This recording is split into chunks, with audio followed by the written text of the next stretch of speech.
बन गया था। तो आज मेरा पुलिस ऑफिसर की जॉब पे पहला दिन था। तो मुझे हाईवे पेट्रोल ऑफिसर बनाया गया था। शुरुआत में तो मैं पुलिस ऑफिसर बन के काफी ज्यादा एक्साइटेड था, लेकिन धीरे धीरे मेरी एक्साइटमेंट सारी की सारी टाइट फिक्स हो गई, क्योंकि अभी तक मुझे बोला गया था कि जो भी गाड़ी ओवर स्पीड करेंगी या फिर ट्रैफिक रूल्स का वायलेट करेंगी उसे चालान दो। और ये काम मेरे लिए काफी ज्यादा बोरिंग हो गया था। आधे घंटे तक तो मैं बस गाड़ियों को ऐसे गुजरते हुए देख रहा था, लेकिन फिर उसके बाद मुझे एक बाइक वाला बिना हेलमेट के दिखाई देता है। तो मैं उसे रुकाने के लिए हाथ दिखाता हूँ और जैसे वो बाइक रुकती है तो मुझे पता चलता है कि ये कोई और नहीं बल्कि ये तो जब्बार का बेटा है। और उसके बाद मैं उससे पूछता हूँ कि भाई तुम्हारा हेलमेट कहाँ है? अरे तूने तो 5 करोड़ रुपए जीते थे ना, तू ट्रैफिक वाला कैसे बन गया? भाई क्या तू इसे जानता है? फिर मैं बोलता हूँ अगर हेलमेट नहीं है तो तुम्हें चालान भरना पड़ेगा। इतना सुनते ही जब्बार का बेटा बाइक से उतर जाता है और फिर घमंड से मेरे पास आके मुझे बोलने लगता है, ऐसा क्या ज्यादा होशियारी आई है? नहीं, मेरी तो यहाँ पे सिर्फ जॉब लगी है। तू जानता भी है मेरा बाप कौन है? तेरा बाप इस शहर का सबसे बड़ा बंगार वाला है। चल अब लाइसेंस और गाड़ी के पेपर भी दिखा। चल। अब जैसे ही जब्बार के बेटे से मैंने लाइसेंस और गाड़ी के पेपर मांगे, उसकी हवा टाइट हो गई और वो बोलने लगा, अबे तू।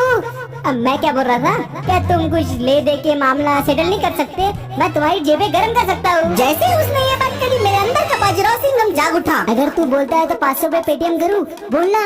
अरे चुप्पी है, बोल। मेरे सर का पावर टोटली गर्म हो चुका था, तो मैंने जब्बार के बेटे पर जोर की रपेट लगा दी और फिर उसके बाद मैंने दोनों को रोड साइड में मुर्गा बनवा दिया। अब किसी भी पुलिस ऑफिसर को इशू देने से पहले ये लोग 4 बार सोचेंगे। साले तूने मुझे गलत जगह फंसा दिया। मुझे क्या पता था इसके अंदर सिंघम आ जाएगा। अब यहाँ पे मैंने इन दोनों का मुर्गा बनाया ही था, तभी मैंने एक ओमनी वाले बंदे को ओवर स्पीडिंग करते हुए पकड़ा। और जब मैंने इस गाड़ी के डॉक्यूमेंट चेक करे तो मुझे पता चला कि ओमनी के इंश्योरेंस पेपर एक्सपायर है। मैंने उस बंदे को बोला कि तुम्हारा इंश्योरेंस एक्सपायर है, तुम्हें तो फाइन भरना पड़ेगा। तो ये सुन के बंदा बोलने लगा, ओ चीचा इतनी सी बात को इतना काय को लमा रहे तुम?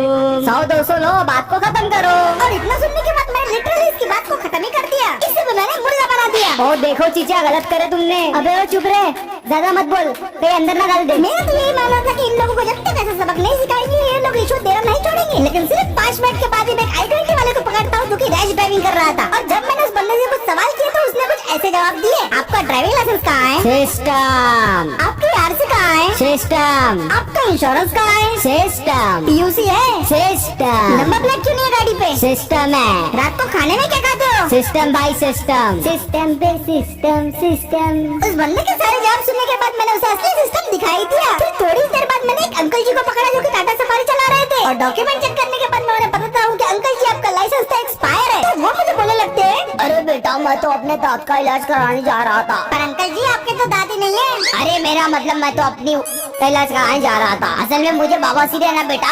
ये सुन के मैं अंकल को बोलता हूँ कि मैं आपकी तकलीफ को समझ सकता हूँ, लेकिन आप अपने टाटा सफारी को कुछ ज्यादा ही स्पीड में भगा रहे थे और लाइसेंस एक्सपायर होने की वजह से आपको फाइन तो भरना ही पड़ेगा। इतना सुनते ही अंकल बोलने लगते हैं, अरे बेटा क्या बुड्ढे पे जुल्म करते हो, कुछ ले दे। नहीं, लेन देन की बात से मेरा दिमाग खराब हो जाता है। मैंने इन लोगों को मुर्गा तो बनाया ही था, पर साथ ही में सबकी गाड़ियों पर डबल फाइन लगा दिया था। और मुझे उम्मीद थी कि इसके बाद सभी लोग सुधर जाएंगे, लेकिन तभी मुझे इंस्पेक्टर साहब का कॉल आता है और जैसे मैं फोन उठाता हूँ तो इंस्पेक्टर साहब मुझे बोलने लगते हैं, हेलो मूसा, हाईवे 44 पे तेज रफ्तार से एक ट्रक आ रहा है और हमें शक है कि उसके अंदर चोरी का सामान है। उस ट्रक को रोको और पूछताछ करो। ये सुन के मैं इंस्पेक्टर साहब को बोलता हूँ कि आप फिक्र मत कीजिए, जैसे वो ट्रक आएगा मैं उसकी सारी जानकारी आपको दे दूंगा। ओके मूसा, ठीक है। और इतना बोल के इंस्पेक्टर साहब अपना फोन रख देते हैं। फोन रखने के बाद मैं अब उस ट्रक का इंतजार कर रहा था और लगभग 10 मिनट इंतजार करने के बाद मुझे हाईवे पे दिखाई देता है तेज रफ्तार से आता हुआ ट्रक। और उसे देख के मैं समझ गया था कि यही वो ट्रक है जिसे इंस्पेक्टर साहब ने रोकने को बोला था। उसकी चेकिंग करने के लिए मैं उसे हाथ दिखा के रोकने के लिए बोलता हूँ, पर वो ट्रक वाला अपनी स्पीड कम करने के लिए तैयार ही नहीं था। और फिर वो होता है जो मैंने सोचा भी नहीं था।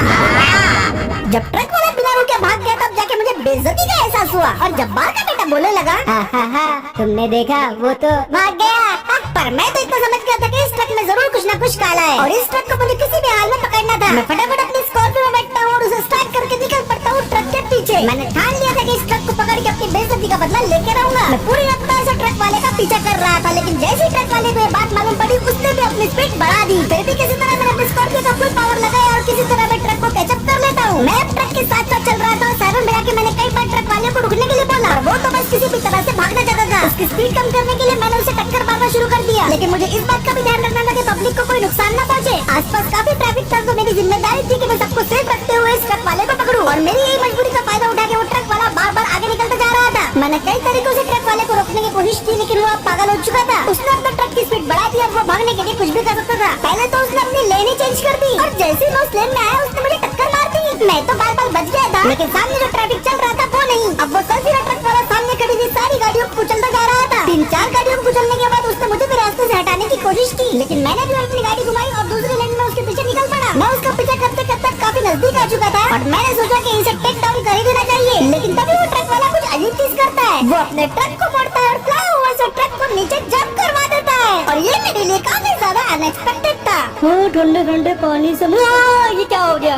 और फिर वो ट्रक क्रैश होकर नीचे गिर जाता है। ये देखते ही तुरंत मैं अपनी गाड़ी को रोकता हूँ, उतर के देखता हूँ कि असल में क्या हुआ। थोड़ा आगे जाने के बाद मुझे दिखता है कि ट्रक डैम के नीचे वाले हिस्से में गिरा हुआ है। तो मैं फटक से अपनी स्कॉर्पियो को लेकर डैम के नीचे वाले हिस्से में पहुँच जाता हूँ और थोड़ी दूर चलने के बाद फाइनली मुझे वो ट्रक मिल ही जाता है। फिर उसके बाद मैं अपनी गाड़ी को रोकता हूँ और गाड़ी से उतर के सब कुछ चेक करने लगता हूँ। अब जैसे मैं ट्रक के पास पहुँचा वैसे मैंने ड्राइवर को ढूंढना शुरू कर दिया था, लेकिन जैसे कि मुझे उम्मीद थी ड्राइवर ट्रक छोड़ के ऑलरेडी भाग चुका था और वो मेरे हाथ से निकल गया। लेकिन हैरानी की बात तो ये थी कि इस ट्रक में बहुत सारे सोने के बिस्किट थे जो कि एक्सीडेंट की वजह से इधर उधर बिखर गए थे। देख के तो ऐसा लग रहा था कि ये सारा के सारा इल्लीगल सोना है जिसे स्मगल करके ले जाया जा रहा था। उसके बाद मैं इंस्पेक्टर साहब को फोन लगा देता हूँ, सारी सिचुएशन बता हूँ। सारी बातें सुनने के बाद इंस्पेक्टर साहब मुझे बोलते हैं, बहुत अच्छे मूसा, अच्छा काम कर रहे हो। बैकअप पहुंच ही रहा है, तुम अपनी पोजीशन पे वापस जा सकते हो। और इतना बोल के इंस्पेक्टर साहब फोन रख देते। इस चीज में तो मुझे मजा आ गया था, लेकिन मैं फिर से वापस आ गया था नॉर्मल चालान काटने के लिए। और वापस आते ही मैंने 5 गाड़ियों को पकड़ लिया था। किसी पे नंबर प्लेट नहीं थी, कोई ओवर स्पीडिंग कर रहा था, कोई रैश ड्राइविंग कर रहा था और कोई ओवरलोडिंग कर रहा था। अरे साहेब गाड़ी छोड़ दो ना प्लीज। पहले मुझे ये बात बताओ कि बिना नंबर की गाड़ी क्यों चला रहे थे? कहीं ये गाड़ी चोरी की तो नहीं है? अरे साहब नहीं, मैं तो ऑफरोडिंग करने गया था इसलिए मेरी प्लेट टूट गई। प्लीज मेरी गाड़ी को मत चीज करना भाई। ये सुन के मैं उसे बोलता हूँ कि अपनी गाड़ी के पेपर्स बताओ, लेकिन तभी मेरी गाड़ी के रेडियो से ये आवाज आती है, हेलो, बीच की तरफ से कॉल रिसीव हुई है, कुछ लोग एक लड़की को छेड़ रहे हैं। मैं बीच के एरिया के काफी पास था तो मैंने सोचा कि मुझे जाना चाहिए। ओ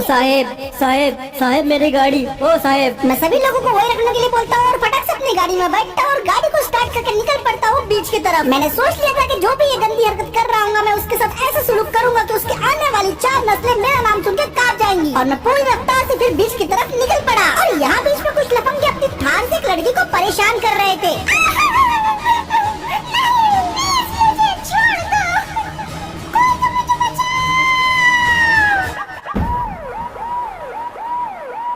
सिर्फ 5 मिनट ड्राइव करने के बाद मैं बीच के ऊपर पहुंच जाता हूँ और गाड़ी से उतर के मैं देखता हूँ कि थार में कुछ गुंडे बैठे हुए हैं और वो एक लड़की को परेशान कर रहे हैं। ये देखते ही मेरा दिमाग खराब हो जाता है। मैं गुंडों की तरफ देख के बोलता हूँ कि तुम सभी लोगों को अरेस्ट किया जाता है, पर वो सारे के सारे गुंडे एकदम बेशरम थे। अपनी गलती मानने के बजाय उन सभी का लीडर चौड़ में मेरे पास आता है और मुझे बोलने लगता है, क्यों रे इंस्पेक्टर, बहुत मस्ती चढ़ी है कह रहे तेरे को। ये सुन के मैं उसे बोलता हूँ कि तुम्हें गिरफ्तार किया जाता है, लेकिन फिर भी वो बोलता है, तेरे जैसा कानून का टट्टू मुझे गिरफ्तार करेगा? अबे पिल्ले, जा जाके मेरे जूते चाट।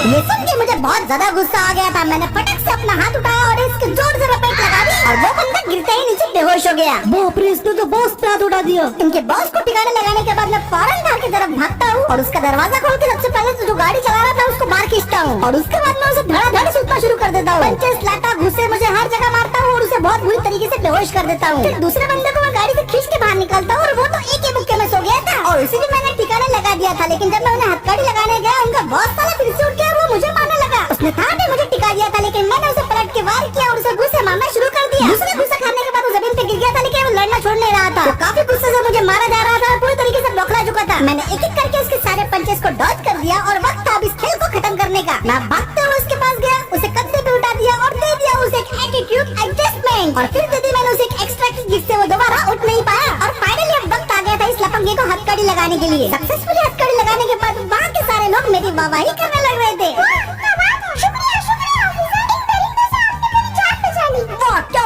क्या बात है इंस्पेक्टर साहब, मान गए।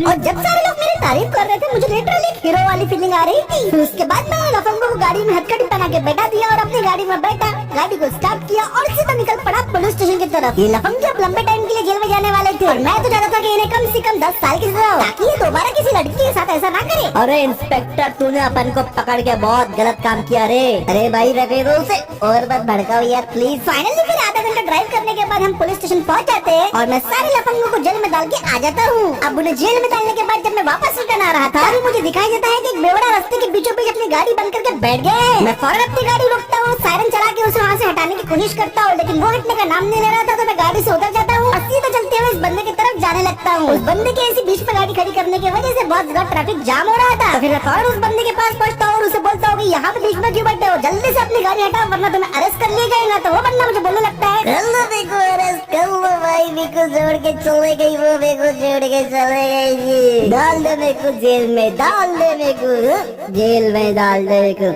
जेल में, डाल दे मेरे को जेल में। इस बंदे की बातें सुन के लग रहा था ये तो कोई दिल टूटा आशिक है, लेकिन चाहे ये कोई भी हो, इसे और इसकी गाड़ी को हटाना यहाँ से बहुत ज्यादा जरूरी था। मैंने इस बंदे से पूछा कि तुम्हारी गाड़ी की चाबी कहाँ है, तो वो मुझे बोलता है ये वो तो मैंने फेंक दी इंस्पेक्टर साहब। अब इतना बोल के वो बंदा बेहोश हो गया था, लेकिन उसकी गाड़ी को हटाना यहाँ से काफी ज्यादा जरूरी था क्योंकि ट्रैफिक जाम हो रहा था। तो सबसे पहले जितना भी ट्रैफिक जमा हो रहा था मैंने उस ट्रैफिक को डाइवर्ट करके दूसरे रास्ते पे जाने के लिए बोल दिया, क्योंकि इस बेवड़े आशिक ने अपनी गाड़ी को बिल्कुल बीचों बीच लगा दिया था। और इसकी गाड़ी को रास्ते से हटाने के लिए मैंने अपने टो ट्रक वाले दोस्त को भी फोन कर दिया था। और लगभग 15 मिनट के बाद मेरा दोस्त अपना टो ट्रक लेके फाइनली आ ही जाता है और उसको देख के मुझे काफी सुकून मिलता है। फिर इतने ट्रैफिक में बड़े मुश्किल से अपने टो ट्रक को मोड़ता है और उस बेवड़े की गाड़ी पर टोइंग हुक लगा देता है। और फिर उसके बाद मेरा दोस्त अपने टो ट्रक को स्टार्ट करता है और सीधा उसकी गाड़ी को लेकर निकल पड़ता है पुलिस स्टेशन की तरफ। अभी ये बेवड़ा और उसकी गाड़ी दोनों जाने वाले हैं पुलिस स्टेशन में। फिर उसके बाद मैं भी अपनी गाड़ी की तरफ जाता हूँ, गाड़ी के अंदर बैठ के मैं सीधा निकल पड़ता हूँ पुलिस स्टेशन की तरफ। और इन्हीं सारे एडवेंचर्स के साथ मेरे पुलिस की जॉब का पहला दिन खत्म हो जाता है। तो अगर आपको ये वीडियो पसंद आया दोस्तों, इस वीडियो पे एक लाइक कर दो, शेयर कर दो,